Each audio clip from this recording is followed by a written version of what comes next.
This old guy DIY video has to do with replacing the studs on the front wheel of a 2010 Polaris RZR 800. A hot chick that I know has this machine, and when I pulled the front tire off to look at a slow leak, I noticed that a couple of these studs were kind of buggered up. So I went to Amazon and ordered some new studs and lugs. I'm out here replacing them today. And I was prepared to use that big C-clamp to press them out. Before going to the C-clamp, I thought I'd just try tapping one out gently and see if that came without any risk of damaging the casting. And I've replaced two now, and they do just tap out nicely, so I'll show you one.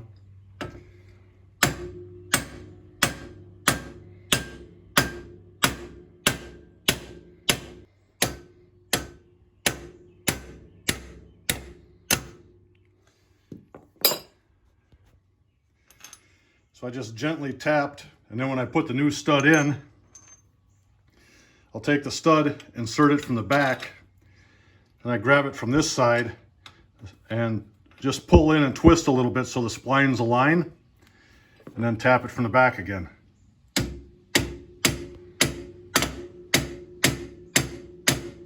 I tapped it about 10 times, but it's seated and it's happy. So I'll do the same thing on this fourth one. And that'll be that. This is what the old studs looked like. Now she has new ones installed. I'll put the new lugs on and she'll be back in business. The wheel's back on. I tightened everything up by hand. I didn't want to use an impact gun on these 3/8 inch studs. And as I was pulling them down from the front side, I could feel that spline seating fully. So if you go slow, a hammer is all you need to knock those studs out without breaking that casting. I hope this video helped you. If you haven't subscribed, please do. Thank you for watching and have a great day.